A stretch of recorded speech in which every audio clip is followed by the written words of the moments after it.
تو دوستوں، آج جو کہانی آپ کو سنانے جا رہی ہوں اسے لکھا ہے کرشنا سوبتی نے۔ کرشنا سوبتی جی کا جنم سن 1925 میں گجرات میں ہوا تھا۔ ہندی کتھا ساہتیہ میں کرشنا سوبتی کی وششٹ پہچان ہے۔ بھارت پاکستان پر جن لیکھکوں نے ہندی میں کالجئی رچنائیں لکھی ہیں ان میں کرشنا سوبتی کا نام پہلی قطار میں رکھا جائے گا۔ سنسمرن کے کھیتر میں ہم حشمت شیرشک سے ان کی کرتی کا وششٹ ستھان ہے، جس میں اپنے ہی ایک دوسرے ویکتتو کے روپ میں انہوں نے حشمت نامک چرتر کا سرجن کر ایک ادبھت پریوگ کا اداہرن پرستت کیا ہے۔ کرشنا جی کے بھاشک پریوگ میں بھی یہ وودھتا ہے۔ انہوں نے ہندی کی کتھا بھاشا کو ایک ولکشن تازگی دی ہے۔ میاں نصیر الدین شبد چتر ہم حشمت نامک سنگرہ سے لیا گیا ہے۔ اس میں خاندانی نان بائی میاں نصیر الدین کے ویکتتو، روچیوں اور سوبھاؤ کا شبد چتر کھینچا گیا ہے۔ میاں نصیر الدین اپنے مسیحائی انداز سے روٹی پکانے کی کلا اور اس میں اپنے کو خاندانی مہارت بتاتے ہیں۔ وہ ایسے انسان کا بھی پرتیندھتو کرتے ہیں جو اپنے پیشے کو کلا کا درجہ دیتے ہیں اور کر کے سیکھنے کو ہی اصلی ہنر مانتے ہیں۔ میاں نصیر الدین صاحبوں، اس دن اپن مٹیا محل کی طرف سے نہ گزر جاتے تو راجنیتی، ساہتیہ اور کلا کے ہزاروں ہزار مسیحوں کے دھوم دھڑکے میں نان بائیوں کے مسیحا میاں نصیر الدین کو کیسے تو پہچانتے اور کیسے اٹھاتے لطف ان کے مسیحی انداز کا۔ ہوا یہ کہ ہم ایک دوپہری جامع مسجد کے آڑے پڑے مٹیا محل کے گڑھیا محلے کی اور نکل گئے۔ ایک نہایت معمولی اندھیری سی دکان پر پٹاپٹ آٹے کا ڈھیر سنتے دیکھ ٹھٹکے۔ سوچا سوئیوں کی تیاری ہوگی، پر پوچھنے پر معلوم ہوا خاندانی نان بائی میاں نصیر الدین کی دکان پر کھڑے ہیں۔ میاں مشہور ہیں 56 قسم کی روٹیاں بنانے کے لیے۔ ہم نے جو اندر جھانکا تو پایا میاں چارپائی پر بیٹھے بیڑی کا مزہ لے رہے ہیں۔ موسموں کی مار سے پکا چہرہ، آنکھوں میں کائیاں بھولا پن اور پیشانی پر منجھے ہوئے کاریگر کے تیور۔ ہمیں گاہک سمجھ میاں نے نظر اٹھائی۔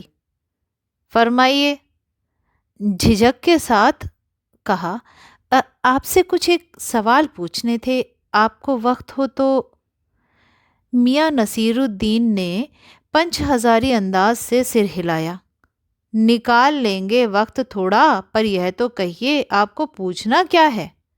پھر گھور کر دیکھا اور جوڑا، میاں کہیں اخبار نویس تو نہیں ہو؟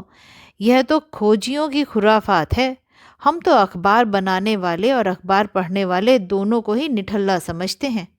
ہاں، کام کاجی آدمی کو اس سے کیا کام ہے؟ خیر، آپ نے یہاں تک آنے کی تکلیف اٹھائی ہی ہے تو پوچھئے، کیا پوچھنا چاہتے ہیں؟ جی، پوچھنا یہ تھا کہ قسم قسم کی روٹیاں پکانے کا علم آپ نے کہاں سے حاصل کیا؟ میاں نصیر الدین نے آنکھوں کے کنچے ہم پر پھیر دیے، پھر تریر کر بولے، کیا مطلب؟ پوچھئے جناب، نان بائی کا علم لینے کہیں اور جائیے گا؟ کیا نگینہ ساز کے پاس، کیا آئینہ ساز کے پاس، کیا مینا ساز کے پاس، یا رفوگر، رنگریز یا تیلی تنبولی سے سیکھنے جائیے گا؟ کیا فرما دیا صاحب، یہ تو ہمارا خاندانی پیشہ ٹھہرا۔ ہاں، علم کی بات پوچھئے تو جو کچھ بھی سیکھا ہے اپنے والد استاد سے ہی۔ مطلب یہ ہے کہ ہم گھر سے نہ نکلے کہ کوئی پیشہ اختیار کریں گے۔ جو باپ دادا کا ہنر تھا وہی ان سے پایا، اور والد مرحوم کے اٹھ جانے پر آ بیٹھے انہی کے ٹھیے پر۔ آپ کے والد؟ میاں نصیر الدین کی آنکھیں لمحہ بھر کو کسی بھٹی میں گم ہو گئیں، لگا گہری سوچ میں ہیں، پھر سر ہلایا۔ کیا آنکھوں کے آگے چہرہ زندہ ہو گیا؟ ہاں، ہمارے والد صاحب مشہور تھے میاں برکت شاہی نان بائی گڑھیا والے کے نام سے، اور ان کے والد یعنی ہمارے دادا صاحب تھے اعلیٰ نان بائی میاں کلن۔ آپ کو ان دونوں میں سے کسی کی کوئی نصیحت یاد ہو تو؟ نصیحت کاہے کی میاں، کام کرنے سے آتا ہے، نصیحتوں سے نہیں۔ ہاں، بجا فرمایا ہے، پر یہ تو بتائیے کہ جب آپ ہم نے بھٹی کی اور اشارہ کیا۔ اس کام پر لگے تو والد صاحب نے سیکھ کے طور پر کچھ تو کہا ہوگا۔ نصیر الدین صاحب نے جلدی جلدی 2-3 کش کھینچے، پھر گلا صاف کیا اور بڑے انداز سے بولے، اگر آپ کو کچھ کہلوانا ہی ہے تو بتائیے، دیے دیتے ہیں۔ آپ جانو، جب بچہ استاد کے یہاں پڑھنے بیٹھتا ہے تو استاد کہتا ہے کہہ الف، بچہ کہتا ہے الف، کہہ بے، بچہ کہتا ہے بے، کہہ زیم، بچہ کہتا ہے زیم۔ اس بیچ استاد ایک ہاتھ سر پر زور سے دھرتا ہے اور شاگرد چپ چاپ پروان کرتا ہے۔ سمجھے صاحب، ایک تو پڑھائی ایسی، اور دوسری… بات بیچ میں ہی چھوڑ کر سامنے سے گزرتے ہوئے میر صاحب کو آواز دے ڈالی، کہو میاں میر صاحب، صبح نہ آنا ہوا، پر کیوں؟ میر صاحب نے سر ہلایا، میاں ابھی لوٹ کے آتے ہیں تو بتاویں گے۔ آپ دوسری پڑھائی کی بابت کچھ کہہ رہے تھے نا؟ اس پر میاں نصیر الدین نے یوں سر ہلایا کہ سکرات ہوں۔ ہاں، ایک دوسری پڑھائی بھی ہوتی ہے، سنیے۔ اگر بچے کو بھیجا مدرسے تو بچہ نہ کچی میں بیٹھا، نہ بیٹھا وہ پکی میں، نہ دوسری میں، اور جا بیٹھا تیسری میں۔ ہم یہ پوچھیں گے کہ ان 3 جماعتوں کا کیا ہوا؟ کیا ہوا ان 3 کلاسوں کا؟ اپنا خیال تھا کہ میاں نصیر الدین نان بائی کی بات کا نچوڑ بھی نکالیں گے، پر وہ ہم ہی پر داغتے رہے۔ آپ ہی بتائیے، ان 2-3 جماعتوں کا ہوا کیا؟ یہ بات تو میری سمجھ سے بھی باہر ہے۔ اس بار شاہی نان بائی میاں کلن کے پوتے اپنے بچے کچے دانتوں سے کھلکھلا کر ہنس دیے۔ مطلب میرا کیا صاف نہ تھا؟ لو صاحبوں، ابھی صاف ہوا جاتا ہے، ذرا دیر کو مان لیجئے۔ ہم برتن دھونا نہ سیکھتے، ہم بھٹی بنانا نہ سیکھتے، بھٹی کو آنچ دینا نہ سیکھتے، تو کیا ہم سیدھے سیدھے نان بائی کا ہنر سیکھ جاتے؟ میاں نصیر الدین ہماری اور کچھ ایسے دیکھا کیے کہ انہیں ہم سے جواب پانا ہو، پھر بڑے ہی مزے انداز میں کہا، کہنے کا مطلب صاحب یہ ہے کہ تعلیم کی تعلیم بھی بڑی چیز ہوتی ہے۔ سر ہلایا، ہے صاحب، مانا۔ میاں نصیر الدین جوش میں آ گئے، ہم نے نہ لگایا ہوتا کھومچا تو کیا آج یہاں بیٹھے ہوتے؟ میاں کو کھومچے والے دنوں میں بھٹکتے دیکھ ہم نے بات کا رخ موڑا۔ آپ نے خاندانی نان بھائی ہونے کا ذکر کیا تھا، کیا یہاں اور بھی نان بھائی ہیں؟ میاں نے گھورا، بہتیرے، پر خاندانی نہیں۔ سنیے، دماغ میں چکر کاٹ گئی ہے ایک بات۔ ہمارے بزرگوں سے بادشاہ سلامت نے یوں کہا، میاں نان بھائی کوئی نئی چیز کھلا سکتے ہو؟ حکم کیجیے عالم بنا۔ بادشاہ سلامت نے فرمایا، کوئی ایسی چیز بناؤ جو نہ آگ سے پکے نہ پانی سے بنے۔ کیا ان سے بنی ایسی چیز؟ کیوں نہ بنتی صاحب، بنی، اور بادشاہ سلامت نے خوب کھائی اور خوب سراہی۔ لگا ہمارا آنا کچھ رنگ لایا چاہتا ہے، بے صبری سے پوچھا، وہ پکوان کیا تھا؟ کوئی خاص چیز ہی ہوگی۔ میاں کچھ دیر سوچ میں کھوئے رہے، سوچا پکوان پر روشنی ڈالنے کو ہیں کہ نصیر الدین صاحب بڑی رخائی سے بولے، یہ ہم نہ بتاویں گے، بس آپ اتنا سمجھ لیجئے کہ ایک کہاوت ہے نا کہ خاندانی نان بھائی کنویں میں بھی روٹی پکا سکتا ہے۔ کہاوت جب بھی گھڑی گئی ہو ہمارے بزرگوں کے کرتب پر ہی پوری اترتی ہے۔ مزہ لینے کے لیے ٹوکا، کہاوت تو یہ بھی سچی ہے کہ… میاں نے تریرا، اور کیا جھوٹی ہے؟ آپ ہی بتائیے، روٹی پکانے میں جھوٹ کا کیا کام؟ جھوٹ سے روٹی پکے گی؟ کیا پکتی دیکھی ہے کبھی؟ روٹی جناب پکتی ہے آنچ سے، سمجھے؟ سر ہلانا پڑا، ٹھیک فرماتے ہیں۔ اس بیچ میاں نے کسی اور کو پکار لیا، میاں رحمت، اس وقت کدھر کو؟ ارے وہ لونڈیاں نہ آئی رومالی لینے، شام کو منگوا لیجو۔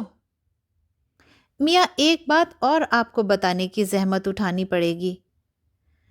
میاں نے ایک اور بیڑی سلگا لی، سو کچھ پھرتی پا گئے تھے۔ پوچھئے۔ ارے بات ہی تو پوچھئے گا، جان تو نہ لے لیویں گے، اس میں بھی اب کیا دیر ہے، 70 کے ہو چکے۔ پھر جیسے اپنے آپ ہی سے کہتے ہوں، والد مرحوم تو کوچ کیے 80 پر، کیا معلوم ہمیں اتنی مہلت ملے نہ ملے۔ اس مضمون پر ہم سے کچھ کہتے نہ بن پڑا تو کہا، ابھی یہی جاننا تھا کہ آپ کے بزرگوں نے شاہی باورچی خانے میں تو کام کیا ہی ہوگا۔ میاں نے بے رخی سے ٹوکا، وہ بات تو پہلے ہی ہو چکی نا۔ ہو تو چکی صاحب، پر جاننا یہ تھا کہ دلی کے کس بادشاہ کے یہاں آپ کے بزرگ کام کیا کرتے تھے۔ اجی صاحب، کیوں بال کی کھال نکالنے پر تلے ہیں؟ کہہ دیا نا بادشاہ کے یہاں کام کرتے تھے، سو کیا کافی نہیں؟ ہم کھسیانی ہنسی ہنسے۔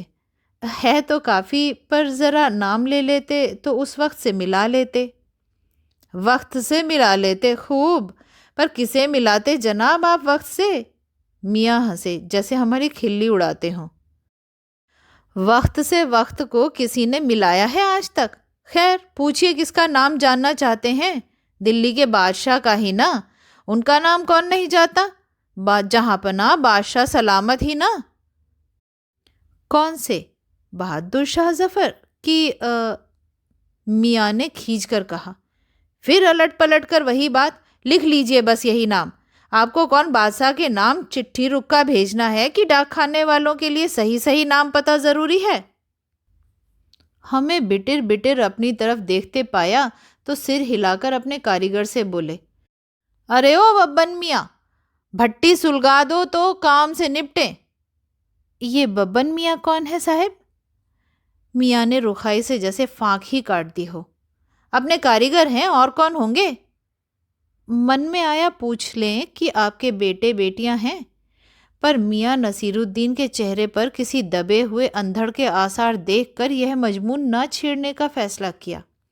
اتنا ہی کہا، یہ کاریگر آپ کی شاگردی کرتے ہیں؟ خالی شاگردی ہی نہیں صاحب، گن کے مجوری دیتا ہوں۔ 2 روپے من آٹے کی مجوری، 4 روپے من میدے کی مجوری۔ ہاں۔ زیادہ تر بھٹی پر کون سی روٹیاں پکا کرتی ہیں؟